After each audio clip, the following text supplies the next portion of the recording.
Mensuration के 10वें class में एक बार आपका फिर से स्वागत है। और आज के क्लास में कुछ महत्वपूर्ण प्रश्नों पे चर्चा करते हैं, लेकिन हर प्रश्न आप नोट करिए और उस पे काम करिए, तभी आपका परिणाम अच्छा होगा। यहाँ पे पहला सवाल है, एक घनाभाकार संदूक की 3 संगत फलकों का। संगत फलक का मतलब क्या होता है कि जैसे आपके सामने ये क्यूब है, तो इस पे जो संगत फलके हैं वो ये हैं, जुड़ी हुई यहाँ से। तो एक ये LB हो गया, एक ये BH हो गया, ये एक HL हो गया, तो ये एक संगत फलके हो गई। तो इनका एरिया दिया हुआ है संगत फलकों का और आपसे वॉल्यूम पूछा गया है।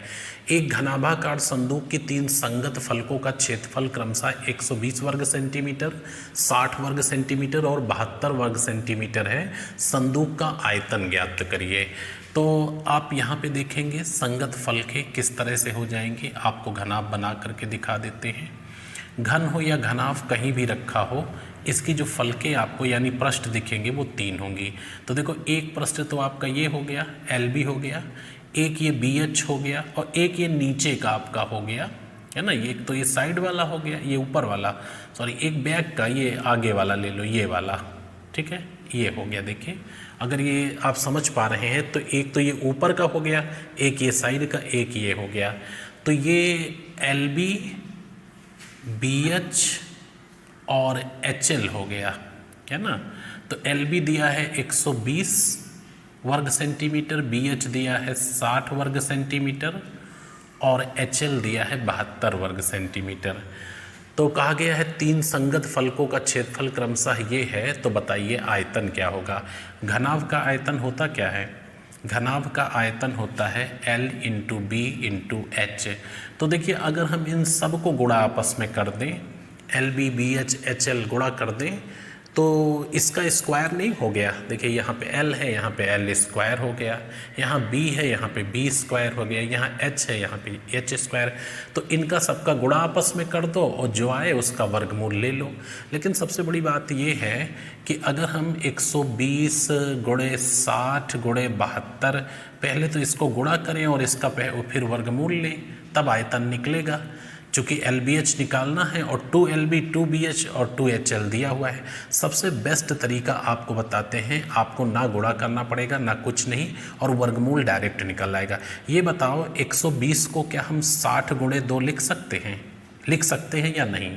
आपने कहा हाँ लिख सकते हैं। 60 को ऐसे ही लिखा रहने देते हैं। और 72 को 2 गुणे 36 लिख सकते हैं? चलिए लिख सकते हैं, अंडर रूट लगा दिया। अब क्या करेंगे, 60 ये है और एक 60 ये था, 60 ये है, एक 60 इससे निकला, तो 60 क्या हो गया, वर्गमूल 60 ही हो जाएगा। फिर 2 एक है, एक 2 ये है, वर्गमूल क्या हो गया, 2 हो जाएगा। 36 का वर्गमूल क्या होता है, 6 होता है, 6 दूनी 12, 6 72, 720 जो है सेंटीमीटर क्यूब हो जाएगा। तो इस तरह से आप बड़े आसानी से निकाल सकते हैं। LB का मतलब लंबाई गुणे चौड़ाई, BH का मतलब चौड़ाई गुणे ऊंचाई और HL का मतलब ऊंचाई गुणे लंबाई। तो सभी 2-2 बार दिए थे, तो इनको गुणा करके LCM ले लेते तो आयतन आ जाता, लेकिन हमने गुणा नहीं किया। हमने 120 को क्या किया, 60 गुणे 2 लिख दिया और 60 को अपनी जगह रहने दिया और इसको 2 गुणे 36 लिख दिया। तो ये 60 गुणे 60 यानी 3600 होता है। 3600 का जो आपका वर्गमूल होगा वो 60 होगा। 2 गुणे 2 4 होता है, इसका 2 हो गया और 36 का 6 हो गया। सबको गुणा कर लिया, 720 घन सेंटीमीटर इसका वॉल्यूम आ जाएगा। आपका सही आंसर B होगा। अगला क्वेश्चन देखिए, एक ठोस गोले का आयतन दिया हुआ है, इसका सरफेस एरिया पूछा गया है। तो सबसे बड़ी बात है, सरफेस एरिया बताने के लिए हमको रेडियस चाहिए गोले की। अगर रेडियस मालूम होती तो सरफेस एरिया बता देते। आप देखिए, एक ठोस गोला इस तरह से दिया गया है और गोले का आयतन दिखा दिया गया है। गोले का आयतन क्या होता है? गोले का आयतन होता है 4/3 पाई r क्यूब, ये होता है। और ये 4/3 जो पाई r क्यूब है, ये किसके बराबर है, 4851 घन सेंटीमीटर के। तो अगर हम r क्यूब को बाहर करें तो क्या हो जाएगा, 4851, और ये आपका 4/3, तो ऊपर 3 हो जाएगा, नीचे 4 हो जाएगा, ऊपर 3 और नीचे 4 हो जाएगा। और उसके बाद पाई है तो ऊपर 7 हो जाएगा और नीचे 22 हो जाएगा। कैलकुलेट कर दीजिए, 7/22 हो गया। तो काट देता हूँ, ये 4851 था, सॉरी, ये 4851 ये हो गया आपका। तो 4/3 3/4 हो जाएगा, 22/7 का मतलब 22 नीचे और 7 ऊपर हो जाएगा। और कैलकुलेट हम इसको करते हैं, देखिए कितना हो जाएगा। इसको लिख लेते हैं r³ बराबर 4851 और ये गुणे आपका 21/88, सीधा सीधा लिख लेते हैं। काटते हैं, चलो देखते हैं। 11 × 8 = 88 हो गया और 11 × 4 = 44, 11 × 4 = 44, 11 × 1 = 11, यानी r³ बराबर हो गया 441 × 21 और बटे 8 हो गया। अच्छा, इसको हम देखिए फिर से लिख रहे हैं, आप ध्यान दीजिएगा। 441 किसका स्क्वायर होता है? 21 का। तो क्या 21 × 21 × 21 लिख सकते हैं? 441 21 का स्क्वायर है, तो 21 × 21 और 21 पहले से मौजूद था, और 8 को नीचे 2 × 2 × 2 लिख सकते हैं। तो इसका घनमूल क्या हो जाएगा? r बराबर 21/2 नहीं हो जाएगा? 3 बार है, आपको घनमूल लेना है, एक बार ले लिया तो r बराबर 21/2 हो गया। देखिए, ना गुणा करना पड़ा ना भाग करना पड़ा, बड़ी आसानी से आपने निकाल लिया। चूँकि ये 21 × 21 है तो 21 × 21 × 21 और ये 8 है तो 2 × 2 × 2, तो हमें वर्गमूल घनमूल लेना है तो 21/2 हो गया। अब सरफेस एरिया इसका क्या होता है? 4πr², ये इसका पृष्ठ क्षेत्रफल होता है। तो वैल्यू उठा के रखते हैं, 4 × 22/7 हो गया और गुणे 21/2 और गुणे 21/2, ये रेडियस हो गई। तो इससे 4 से तो 4 कैंसिल हो गया, 7 × 21 हो गया, 22 × 3 = 66 गुणे 21 अगर कर देंगे तो 1386 सेंटीमीटर स्क्वायर आ जाएगा। यानी जो सरफेस एरिया होगा वो 1386 सेंटीमीटर स्क्वायर होगा, जबकि वॉल्यूम आपका दिया था 4851 घन सेंटीमीटर। तो वॉल्यूम दिया होगा तो सरफेस एरिया निकाल लेंगे, सरफेस एरिया दिया होगा तो वॉल्यूम निकाल लेंगे। रीज़न क्या है? जब रेडियस मालूम होगी तो सब बता सकते हैं, इसको नोट कर लीजिएगा।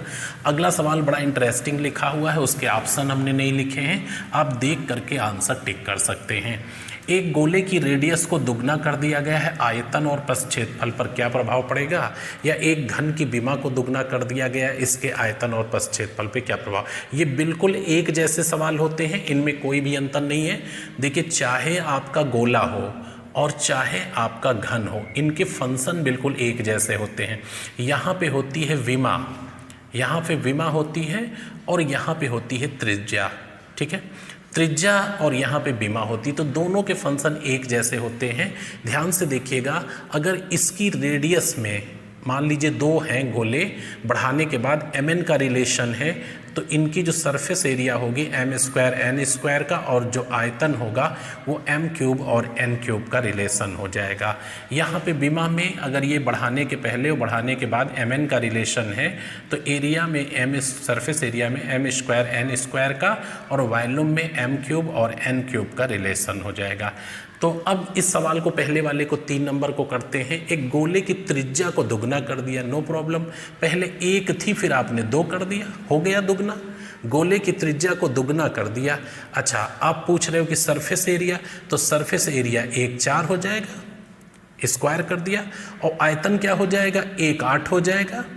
देखिए, इसका स्क्वायर करोगे तो 1 की जगह 1 ही रहेगा, ये 4 हो जाएगा, और ये 1 ही रहेगा। 1 का क्यूब क्या होता है? 1 ही होता है ना, 2 का क्यूब 8 होता है। अब आप पूछ रहे हो कि आयतन कितना बढ़ गया है, क्या प्रभाव पड़ा? तो आप देखिए, इसका आयतन जो है वो कितना था और कितना हो गया? 2 था इसका वॉल्यूम, और सॉरी, इसका जो आयतन 1 था, ये आयतन है, देखिए ये आयतन है, और ये क्या है? Surface area. क्षेत्रफल लिख ले, क्षेत्रफल लिख लेते हैं। तो इसके आयतन पे क्या प्रभाव पड़ेगा? 1 था, 8 हो गया, 7 बढ़ गया, किस पे? 1 पे, इंटू 100, 700% बढ़ जाएगा वॉल्यूम। और सरफेस एरिया कितना बढ़ गया? 4 हो गया, 1 था तो 3 बढ़ गया, किस पे? 1 पे, और इंटू 100 कर दीजिए, कितना बढ़ जाएगा? सरफेस एरिया 300% बढ़ जाएगा।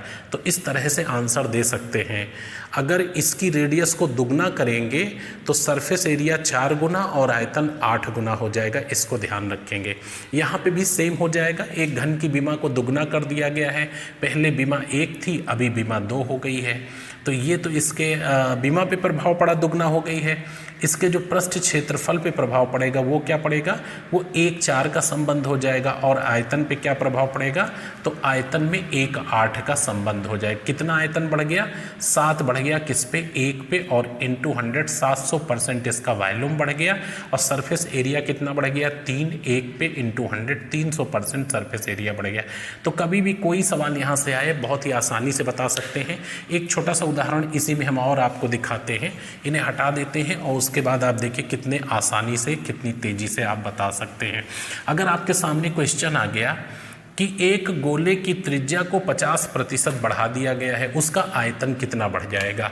तो गोले की त्रिज्या को 50% बढ़ा दिया गया है, मतलब 100 था और बढ़ा के कितना कर दिया, 150%। तो इसको पहले तो आप काट दीजिए, 50 दूना 50 तिहाई, 2 3 का संबंध हो गया। अगर आपसे पूछता है कि आयतन कितना बढ़ जाएगा तो क्या करोगे, इसका क्यूब करो 8 हो गया, और इसका क्यूब करो कितना हो गया, 27 हो गया। कितना बढ़ गया, 19 बढ़ गया, किस पे, 8 पे इंटू 100 कर दीजिए, कैलकुलेट करिए जरा कितना आ जाएगा, 1900/8। अब 1900/8 करेंगे, 8 दूनी 16 हो गया, 3 बज गया, 8 त्रिक 24 हो गया, 6 8 सत्ते 56 हो गया, 8 पंच 40, 237.5% बढ़ जाएगा। बाय द वे अगर कहता सरफेस एरिया कितना बढ़ जाएगा, तो 2 3 इसकी बीमा में संबंध था, और ये हो जाएगा 4 और 9 का संबंध है। तो कितना बढ़ गया, 5 बढ़ गया, किस पे, 4 पे, और इंटू 100 कर दोगे, 125% सरफेस एरिया बढ़ जाएगा। तो कोई भी सवाल हो आप इससे बहुत आसानी से बता सकते हो। और इन दोनों का फंक्शन सेम होता है, चाहे गोला हो और चाहे आपका घन हो। तो इस तरह से अगर करेंगे तो आपको समय भी नहीं लगेगा और कैलकुलेशन भी इजी रहेगा। आइए नेक्स्ट क्वेश्चन पर। ये नेक्स्ट आपके सामने 2 प्रश्न लिखे हुए हैं। ऊपर वाला प्रश्न बहुत ही अच्छा है और इसमें आप एक पॉइंट नोट कर लीजिएगा कि यहाँ मैं लिख देता हूँ, इसको पहले आप नोट कर लो अच्छे से। और ये बहुत ही इम्पॉर्टेंट पॉइंट है, मौके पे एग्ज़ाम में हम लगाएंगे नहीं इस सवाल को। एक ठोस अर्धगोले जिसकी त्रिज्या r सेंटीमीटर है कि एक अधिकतम आकार का गोला काट कर निकाला गया है। गोले के आयतन में अर्धगोले और गोले के आयतन में अनुपात क्या होगा। तो इसको नोट में लिखिएगा कि यदि ठोस अर्धगोले से, इसको ये चेंज नहीं होगा, ठोस अर्धगोले से अधिकतम आकार का, अधिकतम मैक्सिमम, अधिकतम आकार का गोला निकाला जाए, ठीक है, निकाला जाए, तो अर्धगोले एवं गोले के आयतन में, आयतन यानी वॉल्यूम में 4:1 का अनुपात होगा हमेशा, ठीक है। अब आपको डायग्राम बना देते हैं, अनुपात होगा, इसको नोट कर लो अच्छे से, डायग्राम समझ लो। जैसे ये अर्धगोला है, मान लीजिए ये इस तरह का, तो इससे मैक्सिमम आकार का जब आप गोला काटोगे तो ऐसा काटोगे, तो ये अर्धगोला और गोले के आयतन में अनुपात क्या होगा। यहीं पे आपको प्रूफ करके भी दिखा देते हैं। मैं बीजगणितीय मेथड से प्रूफ नहीं करूँगा, आपको इजी तरीके से प्रूफ करके बताते हैं। यहाँ पे रेडियस इन्होंने r माना है कि r सेंटीमीटर है इसकी रेडियस। में r की जगह मान लेता हूँ कि इसकी रेडियस 14 सेंटीमीटर है, इसकी रेडियस गोले की 14 सेंटीमीटर है, अर्धगोले की, ठीक है। अर्धगोले की त्रिज्या कितना मान लेते हैं, r की जगह हम अपने आप से अंदाज के 14 सेंटीमीटर मान लिया, आपको जो अच्छा लगे वो मान लो। अब अगर इसकी अर्धगोले की रेडियस 14 सेंटीमीटर है तो इस जो गोला है उसका डायमीटर क्या हो जाएगा, गोले का व्यास जो होगा वो आपका 14 सेंटीमीटर हो जाएगा, क्योंकि इसका जो डायमीटर होगा वो इसकी रेडियस के इक्वल होगा, राइट। अब अर्धगोले का तो गोले का रेडियस क्या हो जाएगी, गोले की त्रिज्या, जब व्यास 14 है तो त्रिज्या कितना हो जाएगा, 7 सेंटीमीटर। अब दोनों के आयतन के फार्मूले लिखते हैं, तो अर्धगोले का आयतन का फार्मूला 2/3 पाई आर क्यूब होता है और गोले का क्या होता है 4/3 पाई आर क्यूब। वैल्यू उठा के रखते हैं, पाई पाई कैंसिल कर देते हैं दोनों में, इधर 2/3 और इधर रेडियस क्या थी 14 थी, तो 14 गुणे 14 गुणे 14 और अनुपात बीच में रख देते हैं। इधर कितना हो जाएगा गोले वाले में 4/3, चूँकि ये पूरा गोला है, रेडियस कितनी हो गई 7, तो 7 गुणे 7 गुणे 7, ये 3 से 3 कैंसिल हो जाएगा, 3 से 3 कैंसिल हो गया। और इसमें क्या करते हैं 7 से देखिए तीनों 7 से इसको हम 2 2 2 कर देते हैं, ये 2 हो गया, ये 2 हो गया, ये 2 हो गया, 2 दूना 4 और दूनी 8 दूनी 16 इधर हो गया और इधर 4 बच गया, 4 एकम 4 4 चौक 16, 4 1 का अनुपात होता है। ना तो प्रूफ करने की ज़रूरत है ना निकालने की, याद कर लो। अगर कोई कहता है कि रटे हो याद की हो तो बड़ी अच्छी बात है, हम रटे हैं, ठीक है। आप याद करो, क्या याद करोगे कि अर्ध गोले से अगर काट करके अधिकतम आकार का गोला निकाला जाता है तो अर्ध गोला और गोले में जो संबंध होगा वो 4:1 का अनुपात होगा, किसमें आयतन के संदर्भ में। तो काफ़ी स्टैंडर्ड लेवल का सवाल है और ये ज़रूर नोट कर लीजिएगा। इससे क्या होगा आगे कोई भी क्वेरी होगी तो आप डायरेक्ट कर लोगे, प्रॉब्लम नहीं होगी। जितने भी रिलेशन हमने नोट आपको कराए हैं उनको आप बहुत ही अच्छे से मेंटेन करके चलिए। अच्छा, अगला सवाल देखें, काफ़ी स्टैंडर्ड क्वेश्चन लिखा है और इसको मैं पहले करा चुका हूँ, बस उसकी लैंग्वेज अलग थी और इसकी लैंग्वेज अलग है, लेकिन जैसे डायग्राम बनाऊँगा आपको लगेगा ये तो मैंने पढ़ा है। एक वर्ग की भुजा की लंबाई 14 सेंटीमीटर है, ठीक है, ऐसा वर्ग होगा। एक वर्ग की भुजा की लंबाई 14 सेंटीमीटर है। अच्छा, वर्ग के शीर्षों को केंद्र लेते हुए 4 वृत्त खींचे गए हैं, प्रत्येक की त्रिज्या 7 सेंटीमीटर है। वर्ग के उस भाग का क्षेत्रफल बताइए जो किसी भी वृत्त का अंतर्भाग नहीं है। तो इसको रेडियस मान लिया, सॉरी केंद्र मान लिया, इसको केंद्र मानकर और 7 सेंटीमीटर रेडियस के खींचे गए। तो 7 सेंटीमीटर का मतलब ये मान लो आप इस तरह का हो गया, तो 7 सेंटीमीटर का खींचा तो ऐसा हो गया, ठीक है। और बड़ा थोड़ा सा ले लेते हैं, 7 सेंटीमीटर लेंगे तो चूंकि ये 14 है तो 20 से लेंगे ना, लगभग यहाँ पे मान लो इस जगह से जाएगा इस जगह से, ठीक है। तो इसको रेडियस मानते हुए एक ऐसे खींच दिया, अच्छा नहीं बना, फिर से बना लेते हैं, है ना। एक वर्ग है आपका ऐसा, वर्ग की भुजा कितनी है 14 है, तो ये आधा हो गया ना इसका, ये आधा हो गया। अब ये 7 हो गया और केंद्र को मान करके 7 सेंटीमीटर अगर आप खींचोगे तो एक ये हो गया, एक आपका ये हो जाएगा, एक आपका ये हो जाएगा और एक इसी तरह से ये हो जाएगा, ठीक नहीं बना है।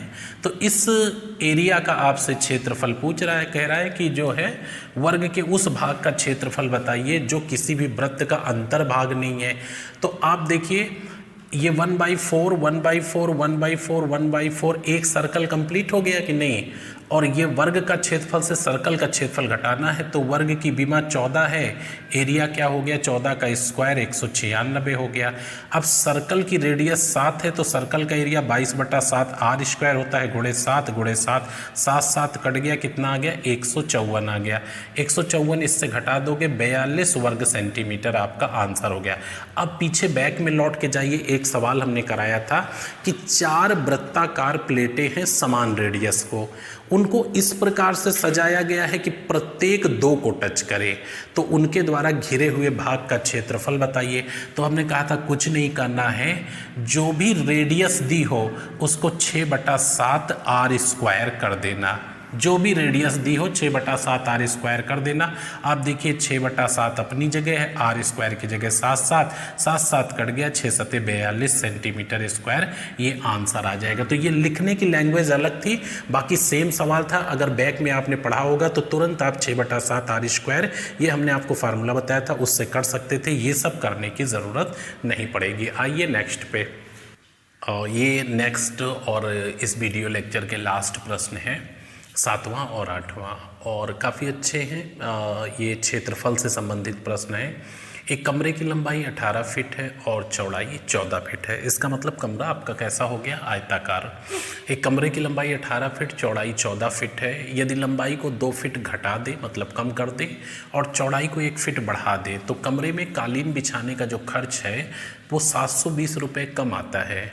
वास्तव में कालीन बिछाने का कुल खर्च क्या है, तो इसका जब एक्चुअल आप रेट निकाल लेंगे और आपको पता चल जाएगा कि खर्च क्या है। चूँकि रेट हमें मालूम नहीं है, नहीं तो कमरे का जो एरिया हमारा है वो 18 गुणे कितना है, 14 है। ऐसा कमरा है आयताकार, तो 18 फीट ये लंबा है और 14 फीट चौड़ा है। तो जो एक्चुअल कालीन बिछाने का खर्च आएगा वो 18 गुणे 14 यानी 252 मीटर स्क्वायर पे कालीन। अब पर मीटर स्क्वायर रेट पता होता तो गुणा करके बता देते, लेकिन हमें रेट नहीं पता है। अब रेट कैसे पता करेंगे, आपने जब कमरे की लंबाई को 2 फीट कम कर दिया, कितना हो जाएगी, जब कमरे की लंबाई को 2 फीट अगर आप कम करोगे तो 16 हो जाएगी, और चौड़ाई को 1 फीट बढ़ाओगे तो 15 हो जाएगी। एरिया कितना हो गया, 240 मीटर स्क्वायर। तो 240 मीटर स्क्वायर एरिया कम हो गया, मतलब तो 12 वर्ग फुट कम हो गया। 12 वर्ग, ये फिट है, मीटर नहीं है, सॉरी फिट है ना, फिट में होगा चूँकि मेज़रमेंट फिट में दिया है। तो 12 वर्ग फिट कम हो गया। अब 12 वर्ग फिट एरिया कम होने के नाते आपको 720 रुपये कम पड़ा। तो 720/12 करोगे, रेट क्या है, 60 रुपये प्रति वर्ग फिट हो गया। अब 60 रुपये प्रति वर्ग फिट आपका खर्च है, और कैमरे में जो कालीन बिछनी है वो 252 वर्ग फिट पे बिछनी है। तो 252 गुणे 60 कर दीजिए, 0, 6 दूनी 12 के 0 हो गया, 6 दूनी 12 के 2, कैरी हुआ 1, 6 पंचे 30, 1 31 के 1 हो गया, और 6 दूनी 12 और 3 15, 15,120 रुपये आपका करेक्ट खर्च आएगा। इसका सही आंसर सी है। अच्छा, यहाँ से आप तुरंत समझ गए होंगे कि भाई पैसा कम क्यों लगा, कालीन बिछाने का खर्च कम क्यों आया, क्योंकि एरिया कम हो गया। कैसे एरिया कम हो गया, पहले कमरा 18 गुणे 14 था, एरिया ये था, अब 16 गुणे 15 है। क्यों, क्योंकि 2 लंबाई कम किया, 1 चौड़ाई बढ़ाया, तो एरिया, अब एरिया इतना कम हुआ तो इतना पैसा कम लगा। तो 1 वर्ग फीट पे 60 रुपये खर्च आ रहा है, 60 से गुणा कर दो, आपको पता चल जाएगा कि एक्चुअल खर्च क्या होगा। एक लास्ट सवाल और लिखा है कि एक आयताकार पार्क का क्षेत्रफल 1200 वर्ग मीटर है और मैदान की जो लंबाई है पार्क की वो 50 मीटर है। आपसे पूछा जा रहा है इसके चारों ओर दीवार बनाना है। अगर 1.6 मीटर दीवार बनाने में 100 रुपये खर्च होता है तो टोटल खर्च क्या है। तो कमरे का परिमाप निकालना और पार्क का परिमाप निकालना होगा, क्योंकि दीवार आप कहाँ बनाओगे, परिमाप पे बनाओगे। तो ये L आपका और ये B ये मालूम होनी चाहिए। तो L तो 50 क्लियर है, इम्पॉर्टेंट है B को फाइंड आउट करें। तो आपका जो क्षेत्रफल होता है ये बराबर किसके होता है, लंबाई गुणे चौड़ाई के। तो यहाँ पे तो क्षेत्रफल दिए ही है, आपको चौड़ाई निकालना है, तो ये बराबर हो जाएगा क्षेत्रफल बटे लंबाई के। अब क्षेत्रफल है 1200 और लंबाई है 50, तो चौड़ाई कितना हो गई, 24 हो गई। तो चौड़ाई भी आपको पता हो गई। अब दीवार जो बनेगी वो परिमाप पे, और परिमाप क्या होगा, 2L + B होता है। तो 2 हो गया, L का मतलब 50 और B का मतलब 24 हो गया। तो ये हो गया आपका 74 × 2 यानी 148 मीटर पे बनेगा आपका, 148 हो गया। इस पे दीवार बननी है। अब 100 रुपये खर्च आ रहा है 1.6 मीटर पे, तो 148 गुणे 100/1.6, दशमलव हटा देते हैं, ऊपर 0 लगा देते हैं, कैलकुलेट कर दीजिए। ये आपका कितना हो जाएगा, पहले तो इसको क्या करते हैं, 4 से काट देते हैं। 4 से काटेंगे, 4 चौक ये 16 हो गया, और ये आपका हो जाएगा 4 तिहाई 12 और 2 बचेगा, 4 7 28। अब 4 से इसको काट देते हैं तो ये हो जाएगा 250, गुणा कर देते हैं, 0 हो गया, 25 7 175 के 5 हो गया, कैरी 17 हुआ, 25 तिया 75 और 17 कितना हो गया, 92। तो 9,250 रुपये टोटल आ जाएगा दीवार बनाने का खर्च, यानी हमें परिमाप निकालना था। आपका सही आंसर सी होगा। तो इस तरह से आप कोई भी सवाल हो, अगर एक बार आपका कंसेप्ट सही हो गया, इनको बताने का कारण यही है कि पीछे आपने पढ़ लिया था शुरू में, तो अगर आपका कंसेप्ट सही है तो आप निश्चित रूप से बहुत अच्छा कर पाओगे। तो अभी इसके जो अगले क्वेश्चन होंगे, कोशिश करूंगा कि जो यूपीएसआई के पूछे गए प्रश्न हैं या अन्य परीक्षाओं के जो महत्वपूर्ण पूछे गए प्रश्न हैं उनको 2 से 3 वीडियो में डिस्कस कर दूं और फिर लास्ट एक वीडियो में कुछ और अच्छे क्वेश्चन कराते हुए इसको ख़त्म कर देंगे। तो मिलते हैं नेक्स्ट क्लास में, तब तक के लिए शुभकामनाएं, धन्यवाद।